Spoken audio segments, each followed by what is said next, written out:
so picture this, right? Monasteries, perched, like precariously, on these towering sandstone pillars, reaching for the sky. It's not, Game of Thrones or something. It's Meteora in Greece. Yeah. You're smart to be thinking about going there. It's a UNESCO World Heritage Site for a reason. And we're going to make sure you got everything you need to plan an amazing trip. It's not just the visuals. I think that's what's so captivating about Meteora. It's just steeped in history, right? I mean, humans have been in that area for over 50,000 years. Wow. And these monasteries themselves started popping up like way back in the 9th century. You're literally walking through history there. To plan the best trip, we've got Reddit threads with tons of tips from people who've been there, done that. We've got advice from travel bloggers and a really convenient tour option from GetYourGuide, which I have a feeling you're going to love. It's about equipping you with the knowledge and those insider tips that make all the difference. Let's start with getting to Meteora. It's in northwestern Greece, about a 4-hour drive from Athens. So what's the best way to get there? Our sources definitely have opinions.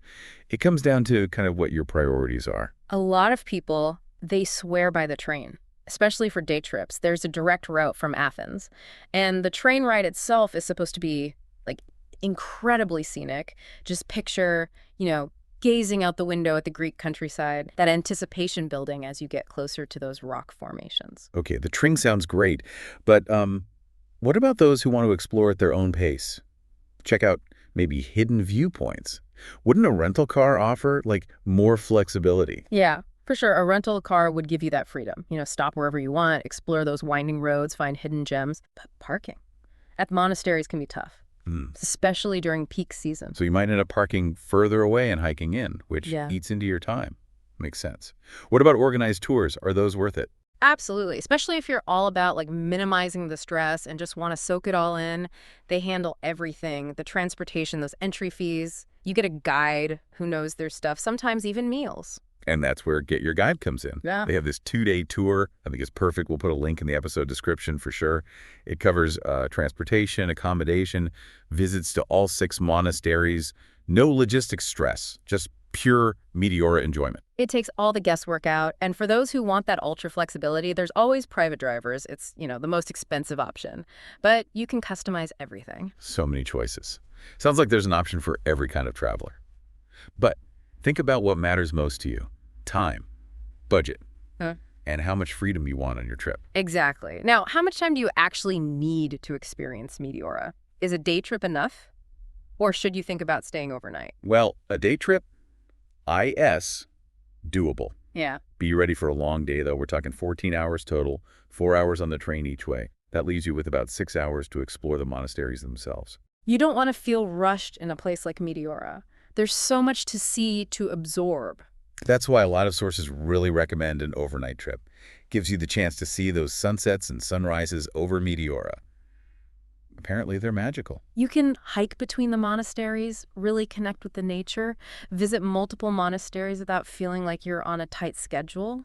Some sources even suggest a 2-day trip. If you want to combine Meteora with Delphi, another incredible historical site, and you can actually find tours that include both, which is pretty convenient. Makes total sense. Why not see 2 extraordinary sites in one go? Okay, here's the bottom line, I think. If you can swing it, overnight trip is the way to go. For a richer experience, you won't regret having that extra time in Meteora. Let's talk about those monasteries. 6 active ones. Great Meteoron, Varlam-Rusinu, Holy Trinity, St. Nicholas and Apaxos, and St. Stephen. Each one has its own vibe, you know? Great Meteoron's the largest and oldest. Highly recommended by practically everyone. It was built in the 14th century. Remains the biggest of the monasteries. Can you imagine the effort, the ingenuity to build something that massive on top of a rock pillar all those centuries ago? It's mind-boggling. And then there's Varlam, the second largest, known for its beautiful gardens. It's peaceful amidst those, dramatic surroundings. And Rusinu, it's a nunnery considered one of the more accessible monasteries. So that's helpful if you don't love stairs. Oh, speaking of stairs. Yeah. Holy Trinity. Famous for its views. But lots and lots of steps. It's worth it, though. St. Nicholas and Apaxos is unique architecturally. It's built into the side of the rock formation. And lastly, St. Stephen. It's considered the easiest to access because, well, there are no stairs at all. So there's a monastery for everyone. Before you get too excited about exploring, though, opening hours, important. Ugh, yeah, those opening hours. They vary by monastery and by the day of the week. Do your research, please, otherwise you'll be disappointed. Don't worry, we'll include a link to the official website with all those opening times in the episode description. You don't want to show up and find out it's closed. When it comes to exploring, you have options. Guided tours are great for historical context. You get those behind-the-scenes stories, which you wouldn't hear otherwise. And, you'll have an expert to answer any questions. But going on your own lets you set your own pace, wander around, and really take it all in. It really is about personal preference. Here's a pro tip, straight from Reddit. Meteora gets really crowded, especially during peak season.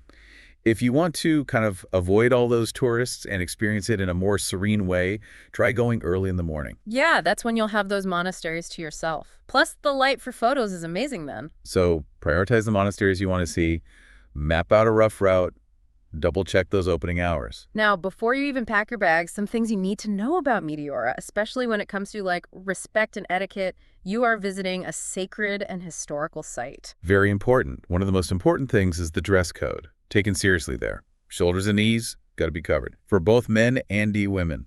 It's all about showing respect for the religious nature of these monasteries. And this is important, guys. Pants are a must. No shorts. For women, it's best to wear long skirts or dresses. A lot of the monasteries offer wraps, if you forget. But it's always better to come prepared. Absolutely. You don't want to be spending time looking for a wrap. And the entry fee for each monastery is 3 euro, cash only. So hit the ATM before you head up to those monasteries. Be mindful of photography restrictions. Photos aren't allowed inside the churches or museums. It's about preserving that, sanctity. Exactly. Be respectful of the monks and nuns. Ask permission before taking their picture. Common courtesy. Now amenities. You can find food and toilets at the base of the monasteries. But always a good idea to bring snacks and plenty of water, especially if you plan on hiking. Especially water. Staying hydrated is super important. Yeah. Now, hiking is a great way to experience Meteora. It's a chance to really immerse yourself in nature. Find those viewpoints. Maybe discover some hidden spots the tour buses miss. There are trails all over. Through the forests, to those amazing vistas, even some that connect the monasteries themselves. But the paths can be pretty uneven and rocky. Sturdy shoes are a must. No flip-flops. And those sturdy shoes will also come in handy when you're exploring the monasteries. Absolutely. And check the weather before you go hiking. Those trails can get slippery, and you really don't want to get caught in a storm. Oh, good call. One last thing about driving. There are tolls on the way from Athens. So, factor that in if you are renting a car. We've covered a lot in this first part. Transportation, how long to stay, tips for the monastery. We want you to feel prepared for this incredible experience. Okay, let's get into, the actual planning. Yeah, we've talked about getting there, how long to stay, the basics. Now let's look at some sample itineraries. Help you picture it all. Look at that. One of our sources actually put together different trip options, all starting from Athens, where most people will be coming from. Right. So, the classic one, the Meteora day trip. Remember, it's a long day, but worth it. Most popular way to do it is by train. Imagine, you catch the 7:20 a.m. train from Athens, which gets you to Kalambaka, the town closest to Meteora, around 11:30 a.m. So that gives you, 6 hours in Meteora itself before catching the 5:25 p.m. train back to Athens. It's a pretty tight schedule. Which is why all that pre-trip planning is so important. Knowing which monasteries you want to see, having a route in mind, checking those opening hours. Makes a huge difference. Otherwise, you're spending half your time figuring things out instead of enjoying it. Exactly. Now, a lot of Reddit users who did the day trip mentioned booking a guided tour once they got to Kalambaka. That makes sense, especially if you only have a few hours. A good tour guide can, take you to the best spots, give you the history, answer your questions. You won't have to worry about navigating the area yourself. Many of them include transportation, too, from the train station to the monasteries and back. Super convenient. Okay, but what if you have more time? 2 days? Oh, 2 days is where Meteora really shines. Instead of rushing back to Athens, you spend the night in Kalambaka. It opens up so many possibilities. Like what? Sunsets. Imagine seeing the sunset over Meteora, those rock formations and monasteries silhouetted against the sky. It's incredible. And then you wake up to a sunrise that, paints the landscape in these golden hues. So peaceful. You can hike between some of the monasteries, really get into the nature, explore each one at your own pace without feeling rushed. One source recommended doing a sunset tour of the monasteries the first evening, then maybe a hiking tour or just exploring on your own the next day. Sounds like the perfect combo. Now, for those who want it all taken care of, those organized 2-day trips. Transportation, accommodation, guided tours, sometimes even meals. Like that Get Your Guide tour we talked about, it's 2 days in Meteora and has amazing reviews. It seems perfect for someone like you. One thing I love about Get Your Guide is that they work with local tour operators. Yeah. So you're getting those authentic insights, not a generic tour. Right. And their platform is easy to use. Clear pricing, tons of reviews. Let's highlight a few things about this tour. First, round-trip transportation from Athens, comfortable, air-conditioned bus, no train schedules to worry about. No driving. And they handle all those entry fees. So Yes. you're not, fumbling for cash at each monastery. Plus, you get to visit LL6 monasteries. You get to experience every single one. And they even give you time to explore the interiors of 3 of them. Which is great because, no photos are allowed inside the churches or museums. So you can really take it all in, appreciate the art, the architecture, the history. Like stepping back in time. The tour has stops for those panoramic photos, too, which is essential in Meteora. You'll get those amazing shots, memories to last a lifetime. They even include a bottle of water for everyone. Staying hydrated is so important, especially if it's hot. Oh, and you can add an authentic Greek lunch at a local restaurant. They have vegetarian and vegan options, too. So for a seamless, stress-free Meteora experience, we highly recommend that Get Your Guide tour. We'll put a link in the episode description. Now, remember how some sources suggested combining Meteora with a visit to Delphi? Yes. 2 historical gems in one trip. There are 2-day tours that do both, usually by minivan or coach, so you can relax and enjoy the ride. Sounds perfect. For people who want to maximize their time and really immerse themselves in ancient Greek history. Delphi, it was considered like the center of the ancient world. There's the oracle, incredible ruins, all set against this mountain backdrop. So how do these combo tours usually work? They start with Delphi on the first day, so you have time to explore the site and the museum, which is full of amazing artifacts. Some tours even add a stop at Arachova, this charming village known for its architecture and handicrafts. I love those little touches that make a trip special. Then you continue to Meteora, arriving in the evening. Gives you time to, settle into your hotel, have dinner, and get ready for a full day of exploring those monasteries. Such a cool mix of history, culture, and incredible scenery. And to top it off, some tours include a stop at Thermopylae on the way back to Athens, the Battle of the 300 Spartans. Oh, wow. It's like a history and mythology lesson all rolled into one. Now, for these Meteor Delphi tours, you have options for group tours or private tours. Group tours are great for solo travelers, smaller groups, and often more budget-friendly. If you want more flexibility, though, and a more personalized experience, private tours are the way to go. You can find all these tours on Get Your Guide. They have a huge selection with descriptions and reviews to help you choose. We'll include some links in the episode description. Okay, so we've covered getting to Meteora, trip lengths, those must-know tips, and even some sample itineraries, including that awesome Get Your Guide tour. What else do we need to cover? Let's talk about some more specific tips and tricks from our sources, Yeah. things that can really elevate your Meteora experience. Reading through all this, it really hits you. How incredible the Meteor landscape is, especially at sunrise and sunset.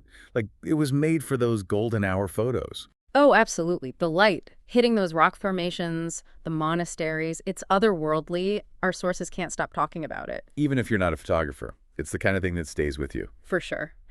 And speaking of things that stay with you, that hiking we mentioned earlier seems like a highlight for so many visitors, a chance to, really experience the nature of Meteora, not just the monasteries. Yeah. Those trails sound amazing. Connecting the monasteries, leading to viewpoints, you get a totally different perspective. Escape the crowds, get some exercise, maybe even find some hidden spots. Exactly. One source talked about this trail that starts at the base of the rocks and climbs up to the Great Meteoron Monastery. Said it was a bit of a challenge, but the views from the top, worth it. That's a classic. And it must make you appreciate, the scale of those rock pillars. Just imagine building on top of those hundreds of years ago. No kidding. And, speaking of that climb, all those rocky trails, reminder to everyone listening, good shoes are essential. Oh, yeah. No flip-flops here. Sturdy shoes, ankle support, traction. That goes for exploring the monasteries themselves, too.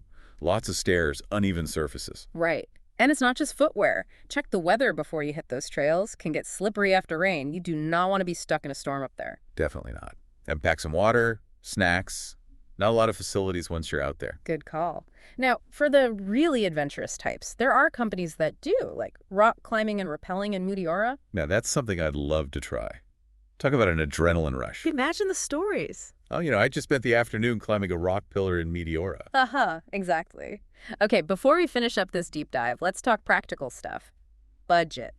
Comes up a lot in our sources. People want to know how much to expect to spend. Right, and it varies so much, Depends on your travel style, how you get there, guided tours or not, how long you stay. So let's break it down. Each monastery has a 3 entry fee. So if you want to see all 6, that's €18 per person. Then there's transportation. Train tickets, round trip from Athens, that's going to be like 30 to 50 euros per person. And if you're renting a car, you've got gas, tolls, parking. Adds up, especially from Athens. Guided tours, they can range from, 50 to 150 euro per person per day.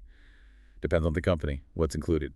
Accommodations, you can find guest houses, hostels, starting around €20, €30 a night. The fancier hotels, more like 50 to 100, maybe even more. But food in Greece is generally affordable, especially if you eat at those local tavernas. You can find a good meal for under 15 euro. So you can definitely do Meteora on a budget, plan it out, decide what you really want to do, maybe skip the guided tours, choose cheaper places to stay. But if you have a little more to spend, those tours, rock climbing, nicer hotels, those can make the trip even better. It's all about that balance, Yeah. right? Okay, one final thought. As you plan your trip, we talked about how these monasteries were built centuries ago on top of these incredible rock formations. We mentioned the history, but have you really thought about how they actually did that without modern technology? Oh, wow. Yeah, the logistics, mind-blowing. The materials, the manpower, the architectural knowledge, it's pretty amazing. Human determination at its finest. It really makes you appreciate the whole experience even more. Absolutely. So let that be, a jumping off point. As you explore Meteora, there's so much more to discover. Don't forget to check out the episode description. We've got links to everything we talked about. That Get Your Guide tour, the official website with the monastery opening times, even some of those Reddit threads for those first-hand tips. Safe travels. Enjoy Meteora.